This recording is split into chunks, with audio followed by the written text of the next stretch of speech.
అందరికీ. ఈరోజు మనము ఉల్లిగడ్డ కోడిగుడ్డు పులుసు చేసేసుకుందాము. ఏ విధంగా చేద్దామో చూద్దామో. చేయండి కమ్మని కోడిగుడ్డు పులుసు.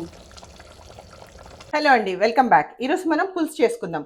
ఇలాంటి మట్టి పాత్రలో పులుసు చేసుకుంటే ఆ పులుసుకి టేస్ట్ మరింత పెరుగుతుంది. ఫస్ట్ మనం ప్యాన్ వేసి మనం ఇట్లాంటి మట్టి కుండ ఒకటి పెట్టుకొని దాంట్లో పులుసుకి కొంచెం నూనె ఎక్కువే పడుతుందండి. మనం నూనె వేసేసుకుందాం.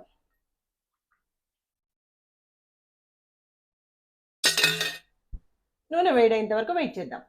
గుడ్డు పులుసుకి మనకి ఆనియన్స్ ఒక 3 తీసుకున్నానండి. ఇది హెవీగా అనిపిస్తుంది, కానీ మనం తురుముకొని ఈ విధంగా సన్నగా ఉంది కాబట్టి మనకి హెవీగా 3 ఉల్లిగడ్డలు తీసుకొని తురుముకొని ఉంచుకున్నాం.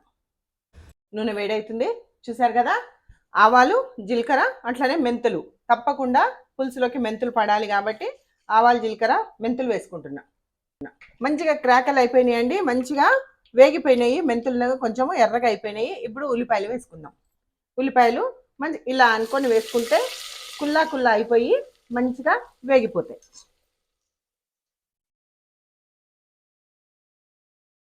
ఉల్లిగడ్డ పులుసులో గుడ్డు వేస్తున్నామా, గుడ్డు పులుసు చేస్తున్నామా అన్నది మీరే చెప్పండి నాకు.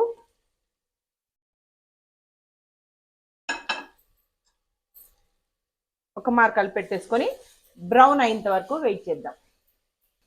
అనుకున్నాం కదా, బ్రౌన్ అయినంత వరకు వెయిట్ చేద్దాం. ఇప్పుడు హాఫ్ ఫ్రై అయినాయండి, ఇంకా హాఫ్ ఫ్రై అవ్వాలి. వెయిట్ చేద్దాం. ఉప్పు వేద్దాం, తొందరగా మగ్గుతుంది. ఇప్పుడు దీంట్లోకి నేను ఉల్లిగడ్డలకి సరిపడా ఉప్పు వేస్తున్నాను. పులుసుకి తర్వాత వేసుకోవచ్చు. ఒక మార్కాలు పెట్టేసి మూత పెట్టేసుకుందాం.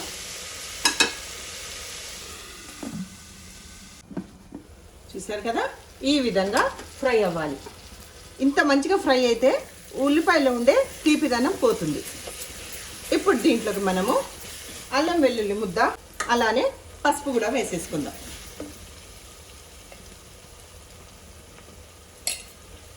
పచ్చి వాసన పోయేంత వరకు, అల్లం మంచి అరోమా రిలీజ్ చేసేంత వరకు మనం ఫ్రై చేసుకుందాం. ఓకేనా. పచ్చి వాసన పోయింది, మంచి అరోమా వస్తుందండి. ఇప్పుడు మనం ఫస్ట్ది ఏంటిదంటే జీలకర్ర మెంతుల పౌడరు ఇప్పుడే వేసేసుకుందాము. చూసారా, జీలకర్ర మెంతుల పొడి వేసాను.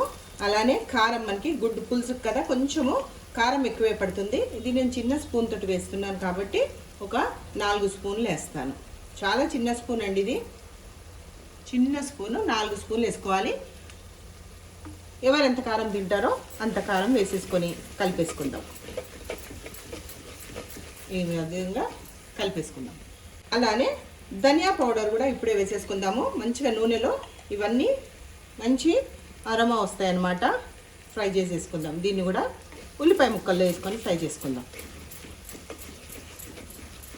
ఉప్పు మాత్రము ఉల్లిపాయలకు తగ్గట్టు వేసాను. చూసుకొని పులుసు పడ్డాక ఉప్పు వేస్తాను. మంచిగా మంచి అరోమా వస్తుందండి. ఇప్పుడు ఇవంతా అయిపోయినాయి. ఇప్పుడు మనం దీంట్లోకి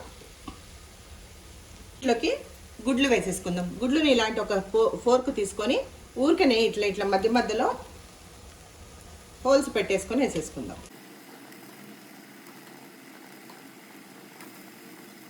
ఇలాగా పెట్టుకున్నందువల్ల మనము హోల్స్ బెజ్జాలు పెట్టుకున్నందువలన మంచిగా ఉప్పు కారం లోపలికి ఇంకుతాయి. గుడ్డు చిదక్కుండా మంచి ఒకసారి ఇట్లా రొటేట్ చేయండి, సరిపోతుంది.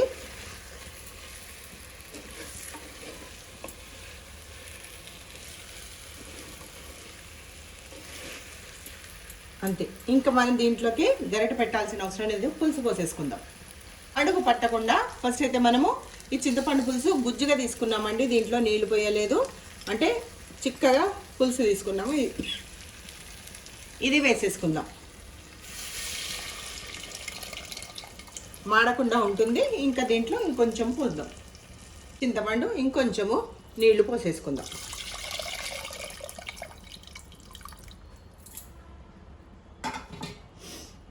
గుడ్లు చిత్తకుండా సైడ్లో ఇట్లా అనేసుకుందాం. మొత్తము మిక్స్ అయిపోతుంది.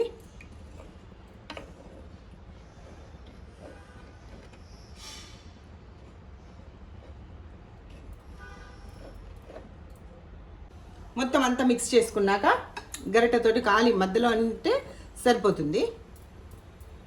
ఈ విధంగా మిక్స్ చేసుకొని మూత పెట్టేద్దాం. ఒక్క ఉడుకు వచ్చినాక దీంట్లో ఇంకా ఏం వేయాలో చెప్తాను. ఉడుకు పట్టిందండి, చూడండి. ఉడుకు కొంచెం జస్ట్ స్టార్ట్ అయింది. ఇప్పుడు దీంట్లోకి ఉప్పు కొంచెం వేసాం మనం ఫస్ట్లో, కాబట్టి ఇప్పుడు ఉప్పు వేసుకుందాం కొంచెం. అప్పుడు ఉల్లిగడ్డలు సరిపోవడానికి తీసుకున్నాము, ఇప్పుడు పులుసుకి సాలు కొంచెం తక్కువ వేసుకున్నాము. అలానే పచ్చిమిరపకాయలు, స్లిట్ చేసుకున్న పచ్చిమిరపకాయలు, పులుపు కారం అంతా బ్యాలెన్స్ అవ్వడానికి బెల్లం,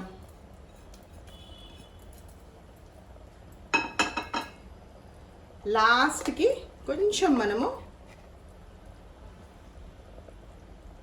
పెప్పర్ వేసేసుకుందాం. అన్నిటినీ మంచిగా బ్యాలెన్స్ చేస్తుందండి. చాలా అంటే చాలా మంచి అరోమా ఇస్తుంది. పెప్పర్ వేసుకొని మిరియాల పొడి వేసుకొని ఒక్క మారు కలపెట్టి దీన్ని మీడియం ఫ్లేమ్లో, మీడియం అంటే ఇంకా కొంచెం చిన్నగా ఉంచినా పర్వాలేదు, సిమ్ మీడియానికి మధ్యలో పెట్టి మనం దీన్ని మంచిగా ఒక 10 నిమిషాల పాటు ఉడకనిద్దాం. చాలా అంటే వేరే పులుసుల కంటే ఈ పులుసు అదిరిపోతుంది. చూసారు కదా, మంచిగా ఉడికినాయండి. పచ్చిమిరపకాయలు కూడా మంచిగా ఉడికినాయి. ఇంకా మనము స్టవ్ ఆఫ్ చేద్దాం. స్టవ్ ఆఫ్ చేసే ముందు ఒక గుప్పెడు కొత్తిమీర తీసుకొని సన్నగా తరిగి దీని మీద వేసేసుకుందాము. అదిరిపోయే కోడిగుడ్డు పులుసు మీ ముందండి. ఒక్కసారి ఈ విధంగా చేసుకోండి, మొత్తం అన్నం ఈ పులుసుతో తినేయచ్చు. ఇది నాన్ వెజ్ పులుసుల కంటే కూడా ఇది చాలా అంటే చాలా టేస్టీగా ఉంటుంది. మరి మీరు చేస్తారు కదా. ఉల్లిపాయలు నేను ఉత్త కోడిగుడ్డు పులుసు అనలేను, ఎందుకంటే ఉల్లిపాయలు మరింత వేసిన కాబట్టి 3 ఉల్లిపాయలతోటి 8 కోడిగుడ్లతోటి కోడిగుడ్డు పులుసు, ఉల్లిపాయ కోడిగుడ్డు పులుసు దీని పేరు. మీరు ఇలానే చేసుకుంటారా? ఒకవేళ నేను ఏమైనా తప్పు చేసినా అన్నా కానీ నాకు మెసేజ్ రూపంలో తెలియజేయండి. ఇట్లా నూనె పైన తేలుతుంది కదా. ఇప్పుడు మూత పెట్టి స్టవ్ కట్టేసుకుందాము. కోడిగుడ్డు పులుసు రెడీ.